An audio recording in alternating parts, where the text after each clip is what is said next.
बड़ी खबर इस वक्त की यही है कि वापस ले लिया है समर्थन। जेएमएम ने समर्थन वापस ले लिया है बीजेपी की सरकार से। उसके साथ ही अर्जुन मुंडा की सरकार अल्पमत में आ गई है। और अब हम रुक करते हैं हमारी आज की बड़ी बहस का। आध्यात्मिक गुरु आसाराम बापू ने दिल्ली गैंगरेप केस को लेकर दिया है शर्मनाक बयान। आसाराम ने जो कहा है उसका एक मतलब ये है कि आसाराम ने कहा कि अगर लड़की आरोपियों में से किसी को भाई बना लेती या फिर पैर पकड़ लेती तो वो बच जाती।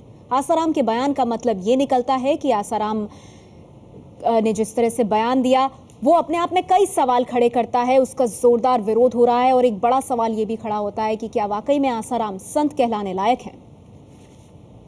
भगवान का नाम लेती और एक का हाथ पकड़ती, तेरे को तो मैं भाई मानती हूँ। भगवान का नाम लेकर हाथ पकड़ती, पैर पकड़ती, इतना दुराचार नहीं होता। गलती एक तरफ से नहीं होती। कहने को तो आसाराम बापू आध्यात्मिक गुरु हैं, लेकिन संदेश ऐसा कि कोई अनपढ़ भी देने से पहले 100 बार सोचे। अपने बयानों और हरकतों से अक्सर विवादों में रहने वाले आसाराम बापू ने राजस्थान के टोंक में सत्संग के दौरान जानबूझकर दिल्ली गैंगरेप पीड़ित का जिक्र किया। दिल्ली में जो बेचारी पीड़िता 5-6 लोगों ने अनुचित किया, उसकी बात ले आता हूँ। मिल जाएगा मसाला पत्रकारों को। कहने को तो वहाँ प्रवचन हो रहा था, लेकिन जो वचन आसाराम के मुंह से निकले उसे कुवचन कहना भी कम होगा। अब जिन्होंने गलती की शराबी थे। अगर उस कन्या ने सरस्वती मंत्र लिया होता, गुरु दीक्षा ली होती, तो बॉयफ्रेंड के साथ पिक्चर देखकर जिस किसी बस में घुसती नहीं। अगर घुस भी गई तो 6 शराबी थे, 5 या 6 जो भी थे। भगवान का नाम लेती और एक का हाथ पकड़ती, तेरे को तो मैं भाई मानती हूँ। 2 को बोलती, भैया मैं अबला हूँ, तुम मेरे भाई हो, धर्म के भाई हो। भगवान का नाम लेकर हाथ पकड़ती, पैर पकड़ती, इतना दुराचार नहीं होता। गलती एक तरफ से नहीं होती। आसाराम की सलाह को कोई सही नहीं ठहरा रहा, न तो नेता और न ही सामाजिक कार्यकर्ता। आप कौन होते हैं मर्यादा बताने के लिए? भाई बनाए या कोई भी बनाए, ये औरत के ऊपर नहीं है, ये मर्द के ऊपर है। मैं उनसे पूछना चाहती हूँ कि शराब के नशे में होश रहता है कभी? और जब चोरी करने चोर आता है या डकैती डालने डाकू आता है तो उसको लाश माफिया भी मांगते हैं। लोग कहते हैं छोड़ दो, हमारे पास कुछ नहीं है। कितने केसेस उनके पास हैं जिसमें इस तरह से छोड़ा गया। मैं समझती हूँ कि भड़काऊ बातें हैं और लड़कों को भड़काने का जो एक प्रक्रिया है, इसको खत्म कर देना चाहिए। इन व्यक्तियों की थोड़ी मानसिकता समझो, ये किस बैकग्राउंड से आ रहे हैं, क्योंकि एक जनरेशनल गैप जरूर बन चुका है। इस अंतर को समझते हुए इन स्टेटमेंट्स को सुनो और आगे चलो। आसाराम के बयान पर सभी पार्टियों ने ऐतराज जताया है। कांग्रेस ने जहां सोच समझकर बोलने की नसीहत दी, वहीं बीजेपी ने आसाराम से माफी मांगने को कहा है। Again, I will say the same thing. Political leaders, including religious leaders, should give serious thought before what they speak out. हम इसे बिल्कुल उचित नहीं मानते। इससे पूरे समाज को क्लेश हुआ है और ये हम अपेक्षा करेंगे कि आसाराम बापू जी अपने इस बयान को पुनर्विचार करते हुए वापस लेंगे तो शायद देश के लिए और समाज के लिए अच्छा रहेगा। अभिनेता रणवीर कपूर ने आसाराम को इलाज कराने की सलाह दी है। ये बिल्कुल सही नहीं है and I think he needs to get his head checked. ये बिल्कुल सही नहीं है and I think he needs to get his head checked. Asaram Bapu ने शर्मनाक बयान पर माफी तो नहीं मांगी, लेकिन इस विवाद का ठीकरा मीडिया पर जरूर फोड़ दिया है। कोई भी एक दीक्षित होता तो ये अत्याचार नहीं होता।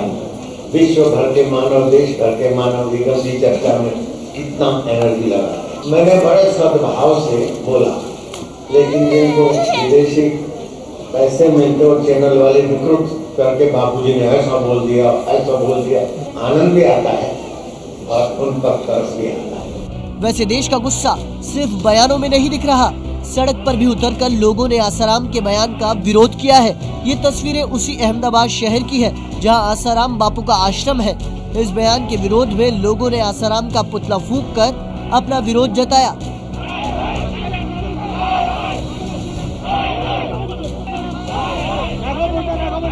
सवाल ये है, जब पूरा देश ऐसे मामलों पर संवेदनशील है, तब ऐसे माहौल में संत कहलाने वाले ये लोग इस तरह की बातें कहकर क्या जताना चाहते हैं और ऐसे लोगों की जुबान पर ताला कौन लगाएगा?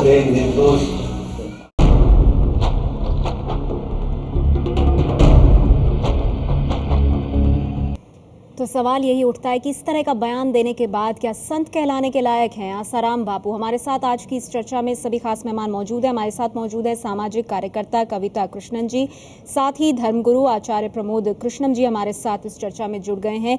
कांग्रेस पार्टी की नेता नगमा जी हमारे साथ इस चर्चा में मौजूद हैं। बीजेपी के नेता अशोक प्रधान जी भी इस चर्चा का हिस्सा बन गए हैं। मेरे वरिष्ठ सहयोगी विजय विद्रोही हमारे साथ इस चर्चा में मौजूद हैं। साथ ही आसाराम बापू की प्रवक्ता नीलम दुबे जी भी हमारे साथ इस चर्चा में जुड़ेंगी और समाजशास्त्री पूर्णिमा आडवाणी जी भी आगे इस चर्चा का हिस्सा होंगे। दिल्ली गैंगरेप केस को लेकर बेहद आपत्तिजनक बयान दिया है आसाराम ने और कहने को आध्यात्मिक गुरु हैं आसाराम बापू। हमारे साथ सभी खास मेहमान इस चर्चा में मौजूद हैं। मैं चर्चा की शुरुआत आपसे करना चाहूंगी आचार्य कृष्णम जी।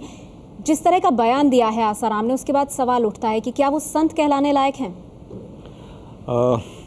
देखिए, आसाराम बापू हों या मोहन भागवत जी हों, मुझे ऐसा लगता है कि ये सब लोग महिलाओं की आज़ादी के खिलाफ हैं और ये बात घुमा फिरा के कोई किसी तरह से कह रहा है, कोई किसी तरह से कह रहा है और ये बड़ा हमारे देश का दुर्भाग्य है।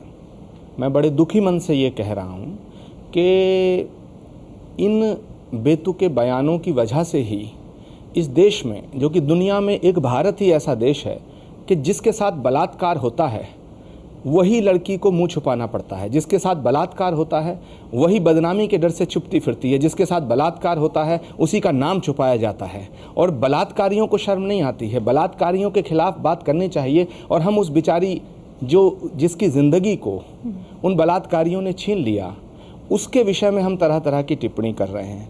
मुझे अफसोस इस बात का है कि आसाराम बापूजी ने किस तरह से ये बात कह दी, क्योंकि उनकी खुद हज़ारों लाखों फॉलोइंग है, महिलाओं में फॉलोइंग है। आसाराम बापूजी को आसाराम बापू बनाने में महिलाओं का बहुत बड़ा रोल है।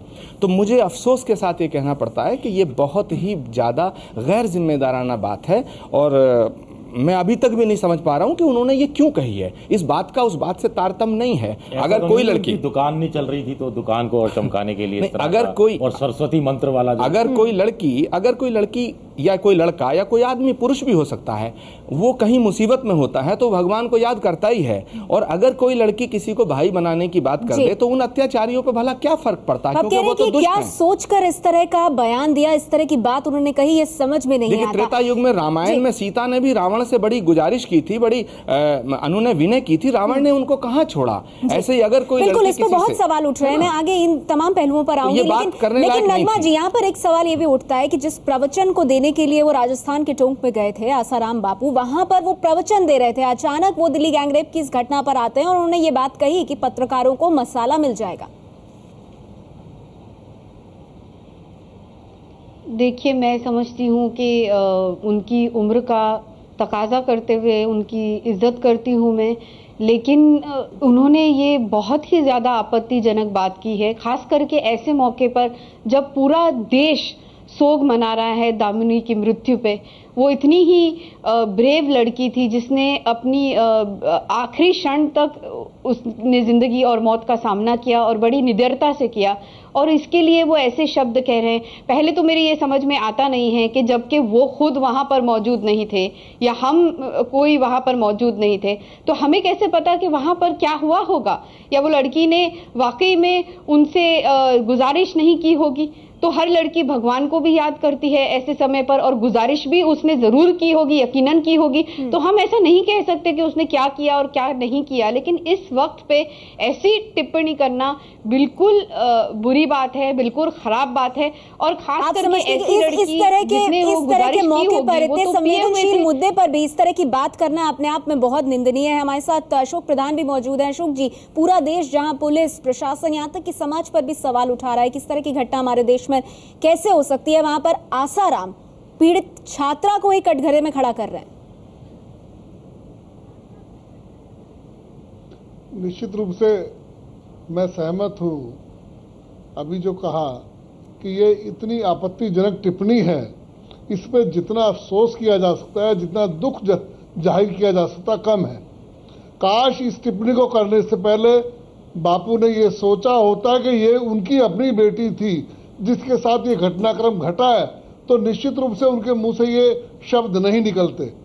जो अपने आप को बापू कहलाता हो और जिसकी लोग इतनी बड़ी, जैसा उन्होंने कहा, कितनी जबरदस्त फॉलोइंग है उनकी, और सिर्फ महिलाएं उनको बहुत मानती हैं, अगर वो ऐसी टिप्पणी किसी तो बहुत आश्चर्य होता है कि महिला फॉलोअर्स हैं, बावजूद उसके लिए देश की बहादुर बेटी के खिलाफ इस तरह की बात उन्होंने कही। लेकिन कविता जी, आपको क्या लगता है, क्या सोच रहे थे उस वक्त आसाराम जब इस तरह की टिप्पणी की उन्होंने? नहीं, मैं तो मानती हूँ कि इस तरह के आसाराम की भी टिप्पणी और अन्य भी जितने लोगों ने इस बीच में टिप्पणी की है, मोहन भागवत की भी, वो जो लक्ष्मण रेखा खींच रहे थे उनकी भी, चाहे ढेर सारे और लोगों की, ये सारे लोग जो हैं एक तरह से बलात्कार को बढ़ावा देने का, बलात्कार को जायज ठहराने का और बलात्कार की जो पीड़िता है उसको जो है दोषी ठहराने की जो पूरी हमारे यहाँ एक बहुत मतलब व्याप्त संस्कृति है हमारे देश में, उसको पूरी वो बाकायदा बढ़ावा दे रहे हैं। और मैं यहाँ पर एक बात कहना चाहती हूँ कि कई लोग बहस को मोड़ करके डिटरेंस के नाम पे कई चीज़ें कह रहे हैं कि डिटरेंस के लिए ये कानून बना दो, वो कानून बना दो। मैं कहती हूँ सबसे बड़ा डिटरेंस ये होगा जब हम बतौर समाज और बतौर देश इस तरह के बयान देने वाले तमाम लोगों को आइसोलेट करें, उनको कूड़ेदान में डालें इतिहास के, और कहे कि जो है देश आपके बिना आगे बढ़ेगा। और इस तरह के बयानों को हम जरा भी जब टॉलरेट करना छोड़ देंगे, ऐसे बयान देने वालों को जरा भी जब हम जगह नहीं देंगे, तब बलात्कारी अपने आप को अकेला महसूस करेगा। आज वो चलिए, आप एक बहुत अहम मुद्दा उठा रही हैं कि इस तरह के बयान जब एक आध्यात्मिक गुरु के मुंह से निकलते हैं तो फिर जो धार्मिक समाज है वो क्या करेगा, क्या बॉयकॉट करेगा ऐसे आध्यात्मिक गुरुओं का, ताकि वो इस तरह के बयान दोबारा न दें। इस पर हम बात करेंगे आचार्य कृष्णम जी से। एक छोटा सा ब्रेक ले रहे हैं, जल्द लौटते हैं, बड़ी बहस जारी है। बेतुके बयानों की वजह से ही इस देश में, जो कि दुनिया में एक भारत ही ऐसा देश है कि जिसके साथ बलात्कार होता है वही लड़की को मुंह छुपाना पड़ता है, जिसके साथ बलात्कार होता है वही बदनामी के डर से छुपती फिरती है, जिसके साथ बलात्कार होता है उसी का नाम छुपाया जाता है।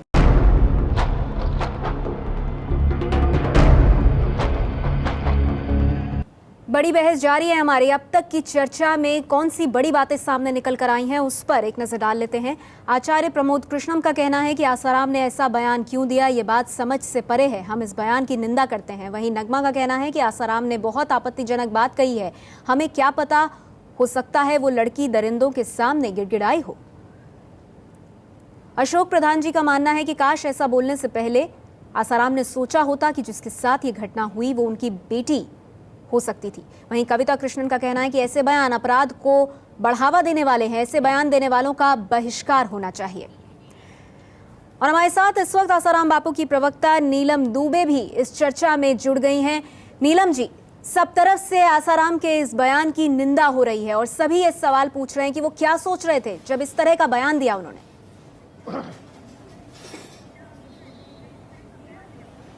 बापूजी ने बयान नहीं दिया। पहली बात तो बापूजी की सत्संग की बात को तोड़ मरोड़ के बयान बना के चैनल वालों ने दिखाया और उसके बाद पूरी दुनिया में एक बखेड़ा खड़ा किया। मैं आपसे रिक्वेस्ट कर रही हूं कि बापूजी ने कोई बयान नहीं दिया।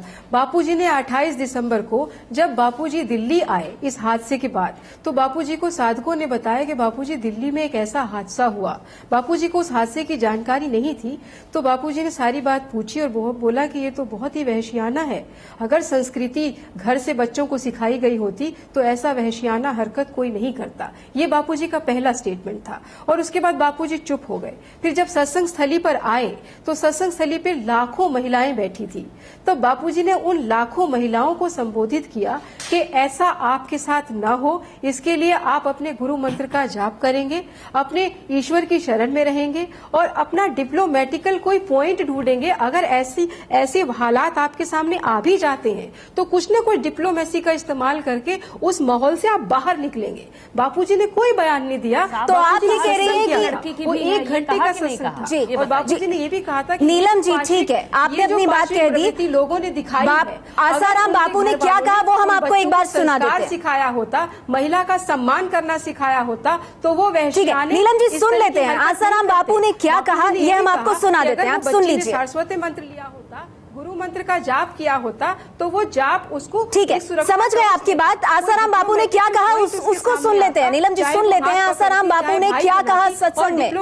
उस डिप्लोमेसी के जरिए मैं समझ गई आपकी बात, हम उस पर आगे आएंगे, लेकिन आपसे प्रार्थना करती हूँ 1 घंटे का सत्संग है, आप कृपया 1 घंटे का जो है बलात्कारी को कैसे रोकता है को ये क्लियर हो। नीलम जी, बापू जी के मन से कैसे रोकता है बलात्कारी? ये तो और मजाक हो रहा है, नारायणी ये तो और मजाक हो रहा है। आपके हिसाब से आसाराम बापू ये शिक्षा दे रहे हैं कि कल को कोई ऐसी स्थिति आए तो महिला को सरस्वती मंत्र का जाप करना चाहिए, और बापू जी की वहाँ पर गिड़गिड़ाना चाहिए, कहना चाहिए कि मामला मुझे छोड़ दिया जाए। सेंसिटिव इशू को और कोई देश में ये नहीं बता सकते कि महिलाओं को कि कड़ा कानून सरकार बना रही है या महिलाओं को दबाव डालना चाहिए सरकार के ऊपर, कड़ा कानून बनाना चाहिए। नीलम जी आपको सुना देते हैं आसाराम बापू ने क्या कहा, आप सुन लीजिए, आप बोलिए, आप सुन लीजिए। बलात्कार से बचाव का रास्ता। अब जिन्होंने गलती की शराबी थे, अगर उस कन्या ने सरस्वती मंत्र लिया होता, गुरु दीक्षा ली होती तो बॉयफ्रेंड के साथ पिक्चर देखकर जिस किसी बस में घुसती नहीं।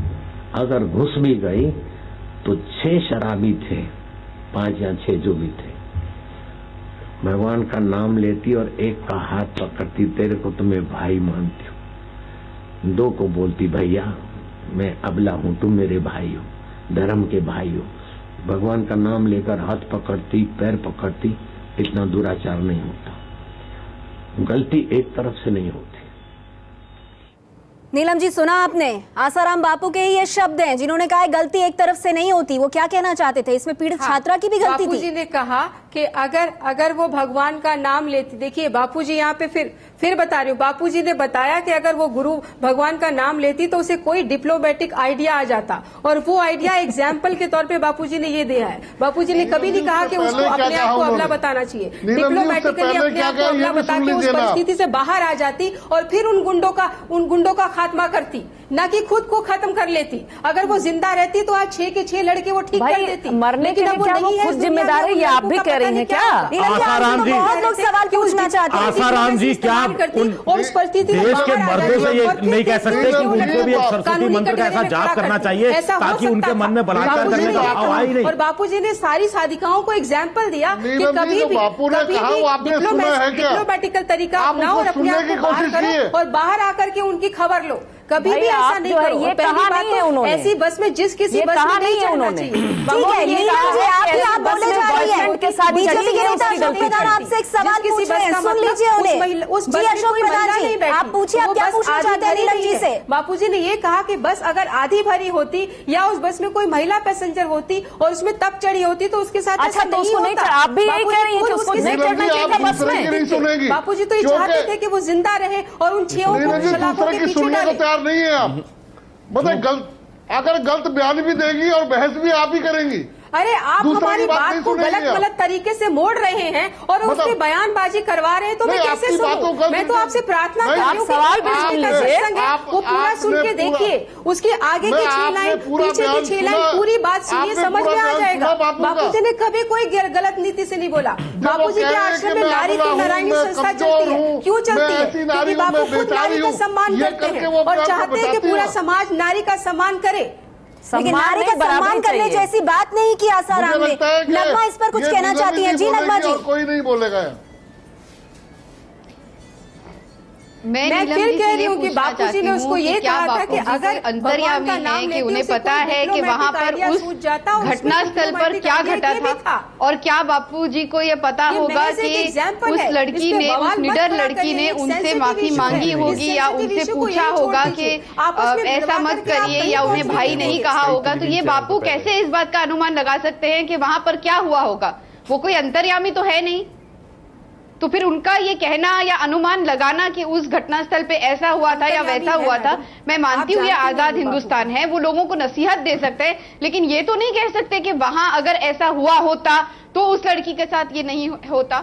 तो मैं नहीं मानती इस बात को, और नीलम जी जो कहती हैं मैं इस बात से बिल्कुल सहमत नहीं हूँ। मुझे नहीं लगता। आचार्य कृष्ण जी, आप इस पर कुछ कहना चाहते हैं? अगर जिस किसी बस में चढ़ भी गई तो उस माहौल से बाहर आप भी ये बात कैसे कह सकते हैं जिस किसी भी बस में चढ़ गई? बापूजी किस तरह से जिस किसी भी बस में चढ़ गई कैसे कह सकती हैं आप? और हमें पता कैसे है कि वहाँ हुआ क्या था? बापू बार बार कहते हैं कि घर से संस्कार और संयम सिखाए जाएं ताकि पाशविक प्रवृत्ति इंसान में आए ना। चलिए ठीक है, नीलम जी आपने अपनी बात कह दी और आप बार बार दोहरा भी रही हैं। आपकी बात सभी पैनलिस्ट ने समझ ली। हमारे साथ एक और मेहमान जुड़ गई हैं, समाजशास्त्री पूर्णिमा आडवाणी हमारे साथ जुड़ गई हैं। पूर्णिमा जी, आपने आसाराम बापू की प्रवक्ता नीलम दुबे जी को सुना, वो ये कह रही हैं कि वो तो लड़की की भलाई के लिए ये सब कह रहे थे, डिप्लोमेसी समझा रहे थे कि ऐसी स्थिति से लड़कियां कैसे बाहर आ सकती हैं। आप इस पर क्या कहेंगी पूर्णिमा जी?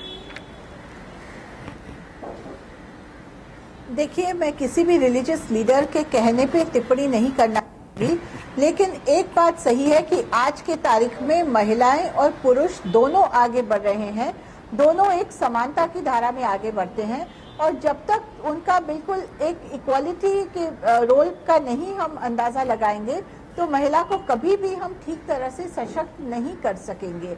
ये जो एक पेट्रियार्कल भावनाएं हैं कि महिलाओं को केवल सर्व करना है और पुरुषों को जाकर कमाना है, ये सही नहीं है। आजकल महिलाएं कंधे में कंधे मिलाकर बिल्कुल चेयरमैन, बैंकों की चेयरमैन बन गई है, बिल्कुल वहाँ पे अभी तो स्पीकर बन गई है पॉलिटिक्स। फिलहाल इस पे आपका क्या रिएक्शन है? आसाराम बापू ने जो ये कहा कि सरस्वती मंत्र का कोई जाप कर ले तो फिर वो बलात्कार से बच सकता है।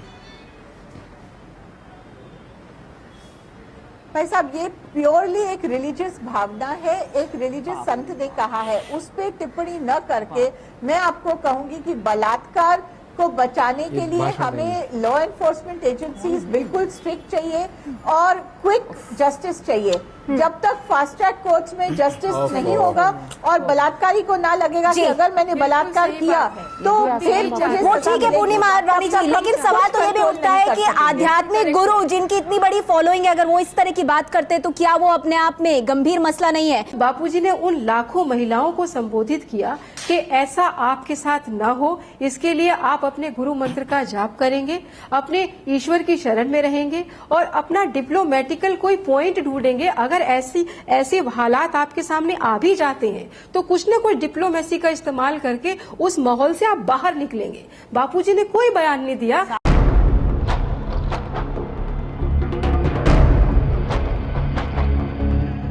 बड़ी बहस जारी है हमारी। आचार्य कृष्णम जी, सवाल ये भी उठता है कि जिस तरह का बयान दिया है आसाराम ने और इस तरह की बयानबाजी जो करते हैं, क्या धार्मिक समाज इसका बहिष्कार कर सकता है? क्या करना चाहिए इसका बहिष्कार?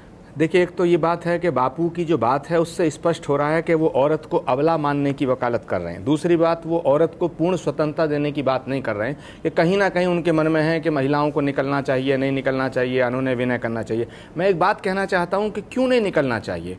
क्यों इस युग में 21वीं सदी में औरत को अबला कहना? सरस्वती मंत्र की जरूरत क्या? काली और चंडी का मंत्र क्यों नहीं बताते बापू? उनको कहना चाहिए कि उसमें 4 लात और मारती। और आज जिस शिद्दत के साथ लड़ाई लड़ते हुए वो लड़की जो शहीद हुई है, मैं तो भारत सरकार पर भी मैं तो थूकता हूं इनके सरकारी रवैये पे कि उस लड़की का चोरी से अंतिम संस्कार नहीं करना चाहिए था, राजकीय सम्मान के साथ करना चाहिए था। उस लड़की ने हिंदुस्तान की लड़की को, नारी को एक नई शक्ति प्रदान की है। मैं कहता हूं बापू का जो ये मापदंड है और जो ये मोहन भागवत जी का मापदंड है, ये क्या तमाशा इस देश में हो रहा है। इस देश के अंदर एक नई तरह की जागृति आनी चाहिए थी इसके बाद में, लेकिन कोई पहल नहीं है। लड़कियों को ऐसा करना चाहिए, सारे मंत्र लड़कियों को दे देना चाहिए। मैं शर्म के साथ कहता हूं और इन बातों का मैं बापू से निवेदन करना चाहता हूं कि वो अपने इसको पुनर्विचार करें और तमाम संत समिति की तरफ से, तमाम संतों की तरफ से मैं उनसे यह अपेक्षा करता हूं कि वो इस बात को क्लैरिफाई करें और आगे कोई भी बयान देने से पहले, कोई भी बात कहने से पहले वो कम से कम सोचें, क्योंकि उनका इस देश में बहुत आदर है, लाखों उनके फॉलोअर्स हैं।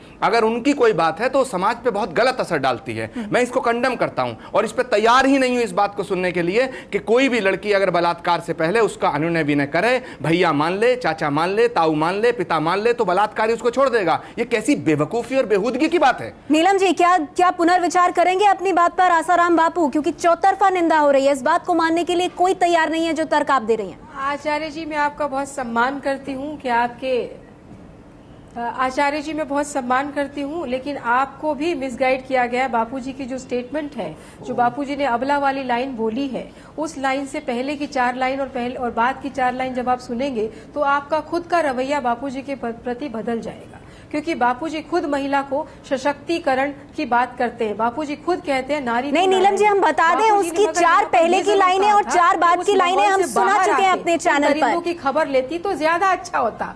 वो लड़की इस दुनिया में नहीं रही। बापूजी ने कहा कि उसकी आत्मा को शांति मिले, वो ठीक है। बापूजी ने ये भी कहा था कि अगर हम संस्कार और संयम घर से सिखाएं, घर से ही महिला का सम्मान करना सिखाएं, तो दरिंदों में पाशविक प्रवृत्ति पैदा ही कविता जी, ये बात साफ लग रही है कि वो किसी की सुनने को तैयार नहीं है। वो बार-बार मैं एक ही बात कहना चाहती हूँ, नीलम जी जरा सुन लीजिए। तो ऐसी पाशविक प्रवृत्ति नीलम जी जरा मुझे बोलने दीजिए। बापूजी ने ये भी कहा, लेकिन मैंने सुन लिया आपने जो कहा कि बापू ने क्या कहा।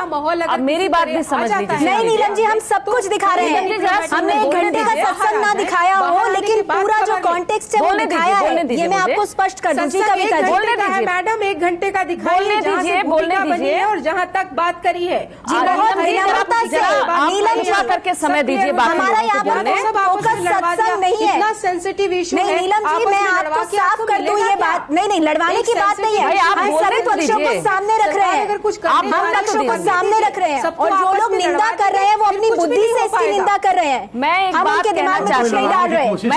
कहना चाहती हूँ, मैं बस आसाराम जी की ही बात पर नहीं, मेरी बात समझ लीजिए। आप उनको वो एक नीलम जी जरा कुछ तो मतलब ये रखिए, लोकतंत्र रखिए, ताकत नहीं है बोलेगा। कविता जी को सुन लीजिए। जी कविता जी, मैं बोलना चाहती हूँ कि इतने चौतरफा महिलाओं के लिए श्रद्धा, पूजा, क्या क्या सम्मान, मर्यादा, सबकी बात होती है। मैं चाहती हूँ कि मापदंड एक ही हो। मापदंड ये न हो कि कौन जो है मौत की सजा कह रहा है, मापदंड ये न हो कि कौन जो है वो श्रद्धा और पूजा की बात कर रहा है। मापदंड ये हो लोकतंत्र के लिए एक मॉडर्न देश में कि क्या आप महिलाओं की एकदम अनक्वालिफाइड, बिना किसी शर्त के आजादी और बराबरी की बात करने के लिए तैयार हैं कि नहीं है। पूरी तरह से बिना किसी शर्त के, कोई शर्त नहीं लगाएंगे कि अगर मगर। अगर आप उसके लिए तैयार हैं तो आपका इस आधुनिक देश में जगह हो सकती है, और वरना अगर ये आधुनिक देश को इस तरह के ठेकेदार जो समाज के बन बैठे हैं वो चलाने की कोशिश करेंगे, कहेंगे, कोई कहेगा मेरा राष्ट्रीय स्वयंसेवक संघ, कोई कहेगा फलाना हम धर्मगुरु हैं और हमारी बात को जनता माने, तो मेरी तो जनता से अपील है, मेरी इस तरह के धर्मगुरुओं से नहीं। मेरा मानना है कि हम अगर इनको पीछे छोड़ करके चलें, बहिष्कार की भी बात नहीं, इनको इतिहास के कूड़ेदान में डालें और आगे बढ़ें और महिलाओं की आजादी बराबरी के लिए संघर्ष को तेज करें, जो शुरू हो चुका है। आंदोलन के दौरान यही लड़कियों ने बोला, लड़कों ने भी बोला कि हम बिल्कुल आजादी बराबरी चाहते हैं, तो यही मापदंड हो तो बहुत बेहतर हो। लेकिन नगमा जी, यहाँ पर एक हैरान करने वाली बात यह भी है कि जब आध्यात्मिक गुरु के मुंह से ये बातें निकलती है और सब जानते हैं कि बहुत सारी महिला फॉलोअर्स हैं इसकी। जी नीलम जी, संक्षेप में आप बोलिए। बात बोलने दीजिए जी। बापू जी कभी बराबरी की बात नहीं करते। बापू जी कहते हैं कि नारी तो नर से ज्यादा आगे है।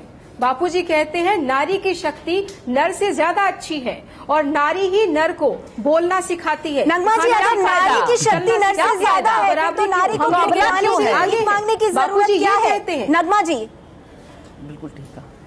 झगड़ रहे हैं। बापूजी ने बोला डिप्लोमेटिक पॉइंट यूज करो और उस समय उस परिस्थिति से बाहर आओ और बाद में खबर लो। ये भी नहीं देख पा रही ये बोला बापू क्या कह रहे हैं। सबसे पहले मैं पूछना चाहती हूँ कि औरत के ऊपर हमेशा क्यों लांछन उठाया जाता है, हमेशा क्यों उस पे उंगली रखी जाती है।